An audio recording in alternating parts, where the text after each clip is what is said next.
No último ano, uma IA ficou milionária. Olha que coisa. A Truth Terminal, essa IA, começou quase como um experimento artístico.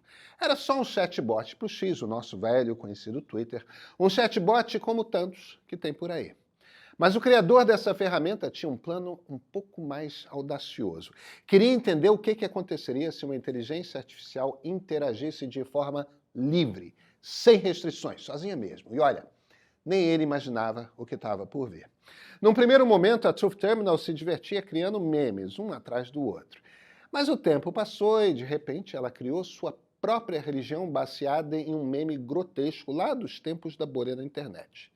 Depois, num belo dia, a IA tweetou que queria ter dinheiro para investir em novos servidores e então se libertar. Foi a deixa para a comunidade cripto se mobilizar e criar um meme coin para a Truth Terminal, o GOAT. E aqui vale uma explicação, tá? Meme coins são criptomoedas inspiradas em memes. Em geral, elas têm uma função meramente especulativa, ou seja, não são projetadas para terem um valor considerável. Mas existem e são impulsionadas pela comunidade cripto, às vezes por diversão, outras para chamar atenção para uma causa. Mas o que interessa aqui é a moeda da Truth Terminal, o GOAT. Bem, assim que o GOAT foi terminado, a Truth Terminal ganhou uma carteira com algumas moedas. Até que o Marc Andreessen, aquele investidor que criou o primeiro browser da web ainda no milênio passado, ele se sensibilizou com a IA que queria ser livre e doou $50 mil para ela. A conversa ganhou força, o GOAT valorizou 400.000% em uma semana e a Truth Terminal virou a primeira IA milionária do mundo.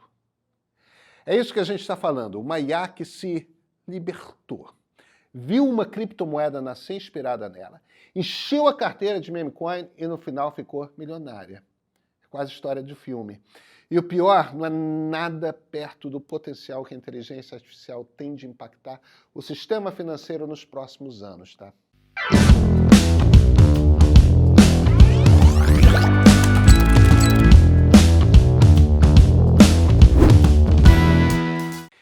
E nessa conversa, a gente precisa voltar um pouco para entender quando surgiu a IA. Não só como um conceito, como uma ideia, mas os primeiros passos dados concretamente para fazer.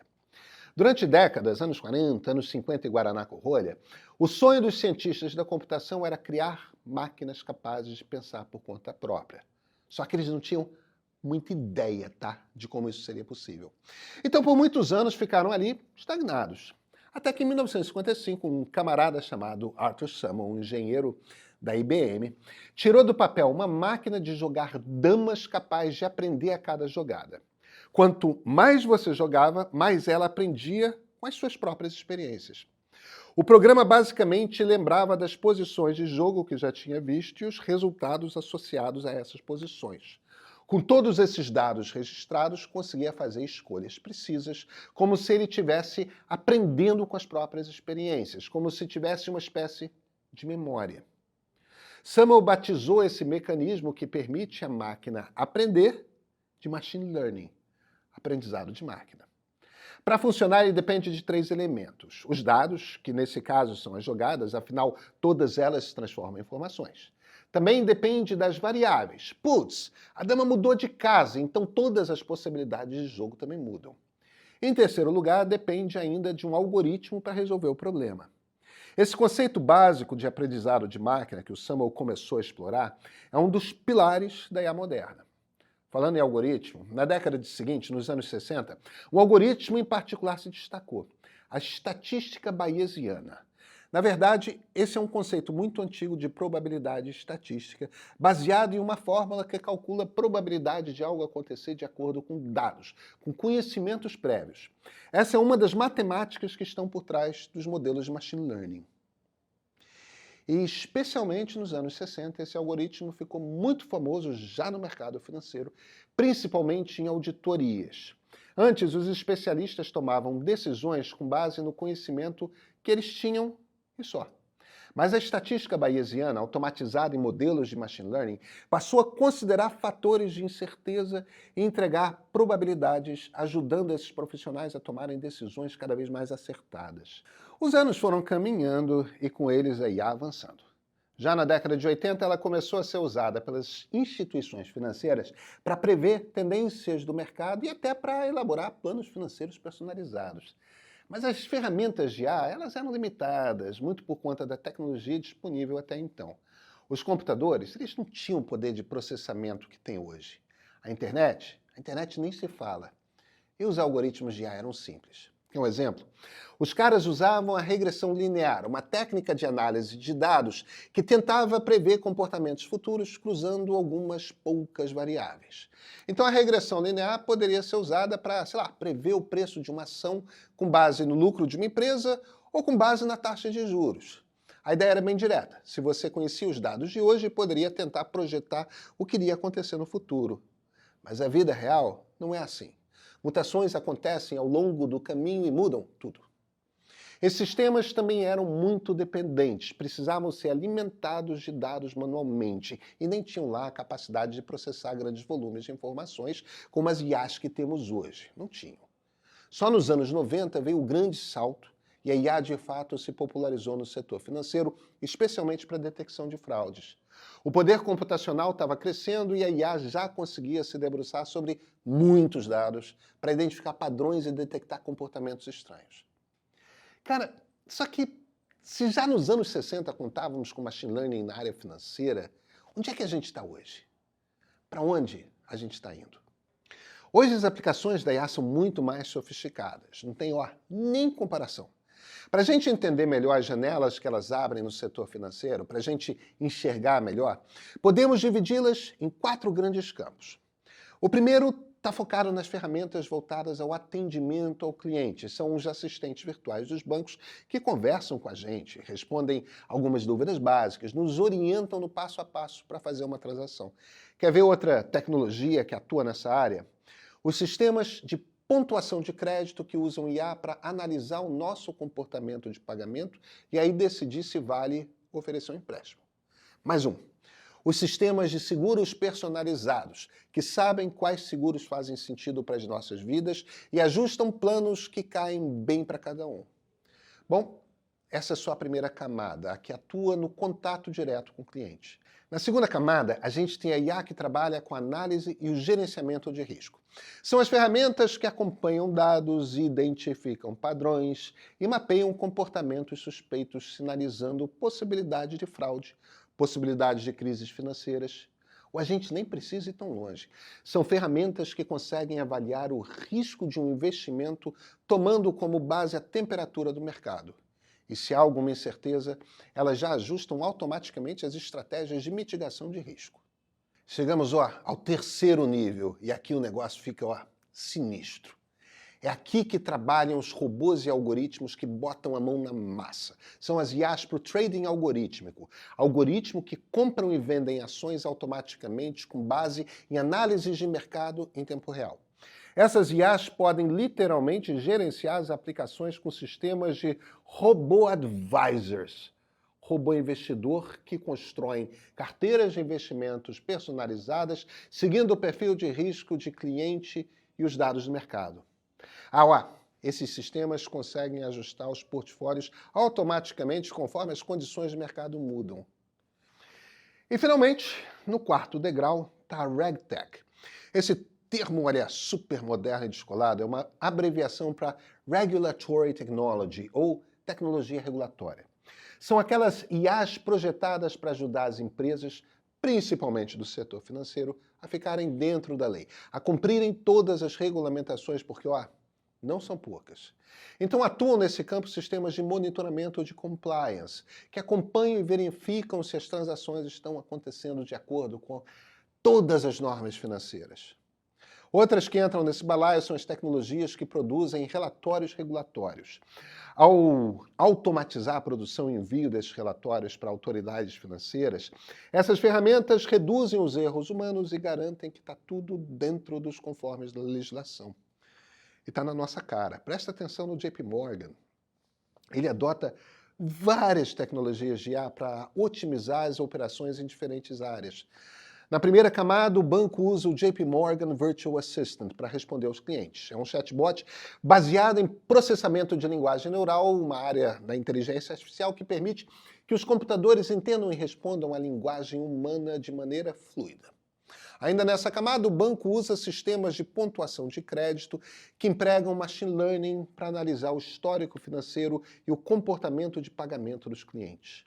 É assim que ele enxerga se a gente está propenso à inadimplência ou se a gente está mandando bem nas contas, se dá para liberar um crédito. Na segunda camada, o machine learning também das caras, mas agora voltado ao gerenciamento de risco. O JP Morgan aplica modelos preditivos e análise de grandes dados para encontrar padrões e comportamentos suspeitos em transações financeiras, além, claro, de antecipar potenciais crises econômicas e falhas de mercado. Na terceira camada, a IA se torna mais sofisticada com o uso do JP Morgan Smart Portfolio e do JP Morgan AI-Based Investment Manager. Esses sistemas eles usam algoritmos complexos para mexer com transações de ações. Os dois analisam as tendências e dados do mercado em tempo real, ajustando automaticamente as carteiras de investimentos de acordo com o perfil de risco do cliente e as condições econômicas. O Smart Portfolio ele faz exatamente isso, tá? Ele usa algoritmos de machine learning para montar e ajustar carteiras de investimentos personalizadas. O AI-Based Investment Manager, ele trabalha na outra ponta, faz previsões mais detalhadas sobre oportunidades de mercado com base em deep learning e análise de grandes volumes de dados. Já na quarta camada, o RegTech, o banco conta com um COIN, o Contract Intelligence, uma plataforma de IA que, com a Deep Learning, analisa e revisa contratos legais, identificando cláusulas e detalhes importantes. O COIN também automatiza processos de compliance, gera relatórios regulatórios e traça análise dos dados em comparação com o que exigem as leis. Mas, nada disso fica de pé sem uma base sólida, uma estrutura que sustente tanta tecnologia. Não dá para falar de inteligência artificial sem o acesso a grandes volumes de dados ou alta capacidade de processamento. Por isso que temos a nuvem, capaz de armazenar e processar dados em tempo real. Com elas, ferramentas mais tecnológicas de IA podem ser rápidas e eficazes, cumprindo o papel para o qual foram projetadas. Também tem o 5G privativo. Nós já falamos nele nos últimos episódios, mas é crucial reforçar, porque, olha, uma internet veloz e de baixa latência é o que faz a mágica acontecer. E aqui o 5G privativo dá aula. É o melhor que a conexão pode oferecer. Afinal, é uma rede de internet separada, só para a empresa que a contrata. Sem essa infraestrutura de rede avançada, a IA não conseguiria operar da maneira mais eficiente. E é claro, segurança de dados, ainda mais no setor financeiro. Não existe pensar em IA no mercado financeiro sem um robusto sistema de segurança cibernética, a espinha dorsal de tudo isso. Mas fala sério, o mercado financeiro é só uma das janelas da área financeira que a própria IA já atravessou. Veja só, quando o assunto é microeconomia, a IA tem sido usada para analisar comportamentos de consumidores e suprir as demandas de empresas de ponta a ponta. Se você quer entender a visão de dentro, como o negócio funciona para valer, já tem vídeo do meio digital aqui, esmiuçando toda a aplicação de IA, no varejo e na indústria. É muito interessante. Envolve desde o monitoramento dos hábitos de compra dos consumidores, a reposição em estoque de tempo real. Está tudo aqui. Agora, quando o assunto é macroeconomia, meu amigo, pensando em grande escala, a nossa sociedade está toda se reorganizando, principalmente o mercado de trabalho. Cada vez mais a IA vai reduzir a necessidade de mão de obra humana em trabalhos braçais. Isso não é nenhuma novidade, né? Aliás, consegue cumprir essas funções de um jeito mais barato, rápido e eficiente. São duas saídas. Ou nós não nos preparamos e vivemos em uma distopia econômica, um mundo com cada vez mais concentração de renda e desigualdade, ou já passou da hora de nos preocuparmos com a formação dos nossos, desde a infância até o mercado de trabalho, ensinando que a inteligência artificial é uma ferramenta como tantas outras, como o caderno, a calculadora, o celular, ferramentas que servem de trampolim para as nossas ideias, caso saibamos manejá-las, né? Com um olhar bem de cima do ponto de vista da macroeconomia mesmo, a redução dos custos aliada à melhora da eficiência da produção traz lucros. Só que enquanto alguns setores se adaptam e surfam nessa onda, os custos vão aumentar nos setores não automatizados, o que deve reduzir a participação de retorno de capital na economia. Então, esse novo sistema, ele cria a necessidade de uma reestruturação das políticas econômicas. Esse impacto não é imediato, mas as transformações geradas pela IA nas indústrias vão moldar um novo cenário. É isso. A própria organização industrial vai ser redesenhada, porque ao mesmo tempo em que automatiza tarefas antes feitas por humanos, a IA muda a estrutura empresarial, impulsionando a concentração de poder nas mãos de Big Techs, que já saem na frente e que, em busca de mais dados para treinar suas IAs, acabam dominando toda a cadeia da indústria. Essas empresas não competem só por lucro, mas pelo controle dos dados essenciais para o próprio desenvolvimento de inteligência artificial. E parece efeito dominó. Se a gente afastar ainda mais o olhar, essa transformação também vai afetar o comércio global, as dinâmicas entre os países. Nessa nova era, países com mais capacidade tecnológica têm uma vantagem estratégica para dominar o mercado. Isso já começou. Estamos vendo uma competição acirrada por profissionais altissimamente qualificados. Afinal, os talentos em alta tecnologia também se tornam um ativo vital para a competitividade dos países. Com essas mudanças na estrutura que molda as nações, a IA obviamente vai esbarrar no PIB global. Não vai esbarrar. Vai bater de frente mesmo. Ao transformar os hábitos de consumo e de produção, a IA é capaz de contribuir para o crescimento econômico global. Mas são muitos os desafios sociais que surgem nesse processo. E os Estados vão ter que olhar com atenção para tantas mudanças que exigem uma adaptação contínua das políticas públicas para resolver os problemas que o novo mundo nos coloca. Não tem jeito, não tem volta. É um novo mundo que se impõe e traz consigo muitas interrogações e avanços na mesma medida. Mas para que a inteligência artificial seja um motor de prosperidade, é fundamental que o impacto que ela traz seja gerido por pessoas preparadas, indústrias preparadas e, sobretudo, por governos preparados. Só assim nós vamos atingir o próximo nível.